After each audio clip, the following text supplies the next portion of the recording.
आखिर क्यों ये जगह धरती से बिल्कुल अलग है? क्यों इसे धरती के स्वर्ग के साथ साथ धरती का नर्क कहा जाता है? इतना ही नहीं, अंटार्कटिका के इस ग्लेशियर को जूबी ग्लेशियर क्यों कहा जाता है और ये ग्लेशियर दुनिया के लिए क्यों खतरनाक माना जाता है? दुनिया से अलग थलग शरीर को मिनटों में बर्फ से जमा देने वाली इस भयानक ठंड में वैज्ञानिक वर्षों से क्या ढूंढ रहे हैं? दोस्तों, अंटार्कटिका धरती का ऐसा स्थान है जहां पर जाने के बाद आपको लगेगा कि हम किसी दूसरे ग्रह पर आ गए हैं, क्योंकि जब इस स्थान को एक्सप्लोर किया गया तो इसके कई सारे राज निकल कर आए और आज के वीडियो में इस अद्भुत स्थान को आपके साथ एक्सप्लोर करके इसके बहुत सारे रहस्य को आपके साथ शेयर करने वाले हैं। वीडियो बहुत ही मजेदार और ज्ञानवर्धक होने वाली है, तो एक लाइक और वीडियो के अंत तक जरूर बने रहें, क्योंकि वीडियो के अंत तक आप अंटार्कटिका के बारे में बहुत कुछ जानने वाले हैं। ये है साउथ अमेरिका, और अगर आप यहाँ से अंटार्कटिका जाते हैं तो लगभग 1000 किलोमीटर का सफर तय करना पड़ेगा। इसके बाद ये है साउथ अफ्रीका। अगर आप यहाँ से अंटार्कटिका जाते हैं तो 4000 किलोमीटर की दूरी तय करनी पड़ेगी। इसके बाद यदि आप ऑस्ट्रेलिया के इस क्षेत्र से यहाँ जाते हैं तो लगभग 4700 किलोमीटर की दूरी तय करने के बाद यहाँ पहुंचेंगे। लेकिन कैसे? यहाँ जाने के लिए दो तरीके हैं, एक प्लेन और दूसरा शिप। लेकिन प्लेन से सिर्फ साइंटिस्ट और शोधकर्ता यहाँ जा सकते हैं। हालांकि कुछ चार्टर्ड फ्लाइट यहाँ जाती हैं, लेकिन आपकी जेब काफी ढीली कर सकती है। आमतौर पर अंटार्कटिका जाने के लिए शिप का इस्तेमाल होता है, जो कई दिनों का सफर होता है और ये काफी एडवेंचर्स और डरावना भी हो सकता है। समुद्र की लहरें ऐसी उठती है मानो ये जहाज को निगलना चाह रही हो। हमारी धरती का नॉर्थ पोल, जिसे आर्कटिक कहते हैं, ये स्थान धरती के उत्तर दिशा में मौजूद है और अंटार्कटिका की ही तरह यहाँ पर भी बर्फ का रेगिस्तान है, जबकि अंटार्कटिका धरती के दक्षिणी छोर पर स्थित है और ये आर्कटिक से काफी अलग है। आज अंटार्कटिका के बर्फ की मोटाई की बात करें तो ये 1.5 किलोमीटर से लेकर 5 किलोमीटर के आसपास है, जो कि 1.4 करोड़ वर्ग किलोमीटर में फैला हुआ है। ये बर्फ का पहाड़ दुनिया के पूरे बर्फ के पहाड़ों का 90% भाग अकेले लिए हुए खड़ा है और इसे ही जोबी ग्लेशियर कहा जाता है। यही नहीं, पूरी दुनिया में जितने भी मीठे पानी का स्रोत है उसका 60 से 70% भाग इन बर्फ की चादरों में लिपटा हुआ है। वैज्ञानिकों का कहना है कि अगर ये मीठा पानी किसी कारणवश मेल्ट यानी पिघल जाए तो दुनिया के समुद्रों का जलस्तर 60 मीटर तक बढ़ सकता है। इतने बड़े पैमाने पर समुद्री जल स्तर का बढ़ने का मतलब ये हुआ कि इस धरती का वो एरिया जो कम ऊंचाई पर मौजूद है उसका नामो निशान मिट जाएगा। लेकिन दिमाग में एक बात तो दौड़ रही होगी कि आखिर अंटार्कटिका में इतनी ज्यादा मात्रा में बर्फ आई कैसे? तो चलिए इसका जवाब जानने की कोशिश करते हैं। आपको तो पता होगा कि जैसे आज के समय जहां 7 महाद्वीप मौजूद है, वैसे पहले नहीं था, क्योंकि 335 करोड़ साल पहले हमारी पृथ्वी पर एक ही महाद्वीप था जिसका नाम पैंजिया महाद्वीप था। और ये महाद्वीप जब आज से 175 करोड़ साल पहले टूटा तो ये 2 हिस्सों में बंट गया, एक लॉरेशिया और दूसरा गोंडवाना महाद्वीप। लॉरेशिया पृथ्वी के उत्तरी भाग में था तो वहीं गोंडवाना दक्षिणी भाग में था। इसी गोंडवाना से टूटकर आज से 100 करोड़ साल पहले दक्षिण अमेरिका, अफ्रीका, भारत, ऑस्ट्रेलिया और अंटार्कटिका का निर्माण हुआ। जब अंटार्कटिका गोंडवाना से अलग हुआ तब यह एक गर्म और हरे भरे क्षेत्र के रूप में मौजूद था। यहाँ घने जंगल, नदियां और जीव जंतु थे। वैज्ञानिकों ने यहाँ से कई प्राचीन पौधों और जीवाश्मों के अवशेष पाए हैं। अंटार्कटिका में तब विभिन्न प्रकार के पौधे पनपते थे, जिनमें विशाल पेड़ और वनस्पतियां शामिल थीं। यह समय लगभग 50 करोड़ साल पहले का था, जब यहाँ के जंगलों में फर्न और कॉनिफर जैसी प्रजातियां अधिक मात्रा में पाई जाती थी।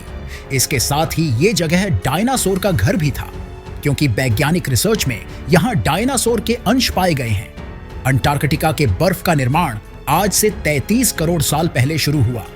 धरती के दक्षिणी ध्रुव के पास होने के कारण इस क्षेत्र में सूर्य की रोशनी कम पड़ने लगी, जिसके कारण यहाँ हिमपात होने लगा और धीरे धीरे बर्फ की चादरों का निर्माण होने लगा। और जैसे जैसे ये क्षेत्र ठंडा होने लगा तो इसने अपने आसपास के समुद्री क्षेत्र को भी बर्फ में तब्दील करना शुरू कर दिया। हालांकि ये प्रक्रिया अचानक नहीं हुई, इसे बनने में लाखों साल लग गए। यहाँ पर बहुत ही कम बारिश होती है और अगर होती भी है तो वो बर्फ के रूप में होती है, जिसके कारण बर्फ की ये चादर मोटी होती रहती है। पूरी धरती पर अंटार्कटिका एक ऐसी जगह है जहां की हवा सबसे ज्यादा साफ है, क्योंकि यहाँ पोल्यूशन बिल्कुल भी नहीं है। और इसी का फायदा उठाकर वैज्ञानिक यहाँ शोध करने आते हैं, क्योंकि पोल्यूशन ना होने के कारण यहाँ से वो अंतरिक्ष में बड़ी ही आसानी के साथ नजर रख सकते हैं। क्योंकि साल 1985 में अंटार्कटिका के एक वैज्ञानिक ने यहीं से पृथ्वी के ओजोन लेयर के छेद को खोज निकाला था। ये वो छेद था जो सूर्य की हानिकारक किरणों को धरती पर भेज रहा था, जिसके कारण कैंसर और स्किन प्रॉब्लम जैसी बीमारियों का खतरा बढ़ रहा था। वैज्ञानिकों ने जब पता लगाया कि आखिर ये कैसे हुआ, तो पता चला कि ओजोन लेयर में छेद क्लोरोफ्लोरोकार्बन नामक रसायन के द्वारा हो रहा है। आपकी जानकारी के लिए बता दूं कि इन्हीं रसायनों का इस्तेमाल आज रेफ्रिजरेटर और एयर कंडीशनर में बड़े पैमाने पर हो रहा है। यहाँ का मौसम और सीजन अन्य हिस्सों से अलग है, क्योंकि जहाँ दिसंबर से फरवरी तक का महीना हमारे देश में ठंड का माना जाता है, तो वहीं अंटार्कटिका में दिसंबर से फरवरी तक का महीना गर्मी का होता है। हालांकि गर्मियों में भी यहाँ का तापमान -20 डिग्री सेल्सियस तक रहता है। ये तापमान उतना ही है जितना आपके फ्रिज के पानी को बर्फ बनाने में उपयोग किया जाता है। यहाँ सर्दी का मौसम मार्च से नवंबर तक होता है और इस दौरान यहाँ का टेम्परेचर -80 डिग्री सेल्सियस से -90 डिग्री सेल्सियस तक पहुँच जाता है।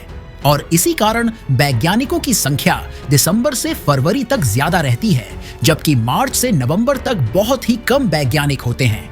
इस जगह कोई भी टाइम जोन नहीं होता, क्योंकि हर देश के वैज्ञानिक अपने अपने देश के टाइम जोन के अनुसार यहाँ काम करते हैं। ये धरती के भूगर्भीय टेक्टोनिक प्लेटों का अध्ययन करते हैं कि कैसे ये नए महाद्वीपों का निर्माण करती है। इसके अलावा इनके कई अंतरिक्ष अनुसंधान स्टेशन हैं, जो यहाँ से वो धरती पर आने वाली कोई भी आपदा को लेकर उस पर नजर जमाए रहते हैं। अंटार्कटिका में आपको बहुत सारे मेटोराइड मिल जाएंगे, जो अन्य उल्कापिंडों और ग्रहों से आकर यहाँ गिरे हुए हैं। इस पूरे क्षेत्र पर आज तक किसी भी देश का अधिकार नहीं हो पाया। हालांकि ऑस्ट्रेलिया, अर्जेंटीना और चिली जैसे देश अपना अधिकार जमा चुके हैं, लेकिन अंटार्कटिक संधि के अनुसार इस महाद्वीप को किसी भी देश का अधिकार ना मानकर इसे मानव हित के लिए उपयोग किया जाए, ऐसा तय किया गया। इस क्षेत्र में ना तो आप खुदाई कर सकते हैं, ना ही कोई सैन्य गतिविधि और ना ही कोई परमाणु परीक्षण। अंटार्कटिका के मौसम की बात की जाए तो यहाँ का मौसम बहुत ही ज्यादा भयानक हो जाती है। जब समुद्र की सीधी हवाएं इन बर्फ से होकर गुजरती है तो उनकी स्पीड 200 किलोमीटर से भी तेज हो जाती है। जो भी वैज्ञानिक यहाँ रहते हैं उनको पहले प्रशिक्षण दिया जाता है। हालांकि अंटार्कटिका का क्षेत्र बहुत बड़ा है, तो हर जगह का तापमान और जलवायु में अंतर हो जाता है, लेकिन इसका दक्षिणी पूर्वी क्षेत्र बहुत ही खतरनाक माना जाता है, क्योंकि इसके कई सारे भाग पर इंसानों का पैर आज तक नहीं पड़ा है और ना ही इस क्षेत्र में कोई जीव पाया जाता है। जबकि उत्तरी और पश्चिमी क्षेत्रों में पेंगुइन, सील, किलर व्हेल और अंटार्कटिक टर्न जैसे जीव पाए जाते हैं। अंटार्कटिका की बात हो रही हो और पेंगुइन के बारे में बात ना हो, ये हो ही नहीं सकता। अंटार्कटिका में पाए जाने वाले एम्परर पेंगुइन सबसे बड़े पेंगुइन होते हैं, जिनकी ऊंचाई लगभग 1.2 मीटर तक होती है और उनका वजन 40 किलोग्राम तक हो सकता है। एम्परर पेंगुइन ठंड के चरम मौसम में प्रजनन करते हैं। मादा पेंगुइन अंडे देती है और उसे नर पेंगुइन के पास छोड़कर भोजन के लिए समुद्र में चली जाती है।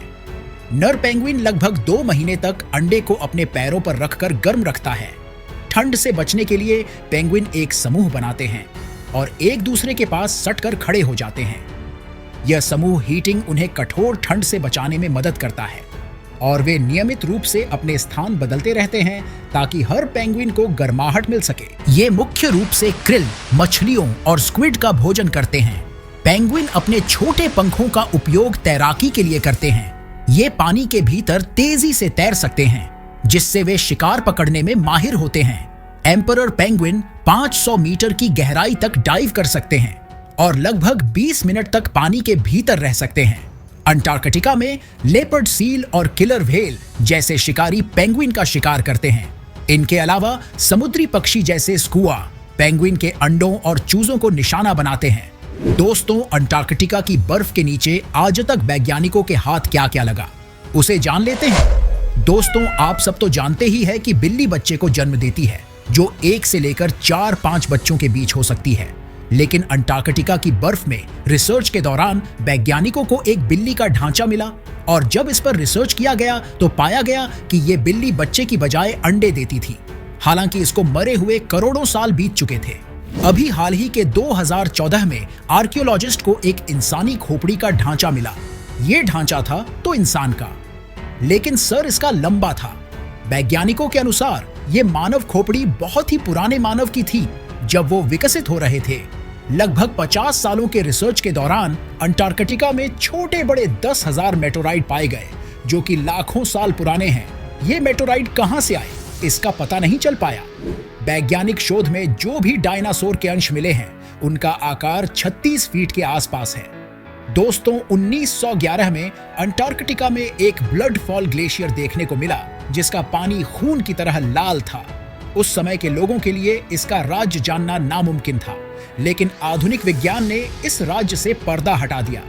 दरअसल रिसर्च के दौरान ये पता चला कि जिस ग्लेशियर से ये ब्लड जैसा पानी निकल रहा है उसके नीचे पानी का बहुत बड़ा भंडार है, लेकिन ये पानी समुद्रों के पानी से भी 3 गुना खारा निकला और यही कारण है कि ये आज तक जमा नहीं।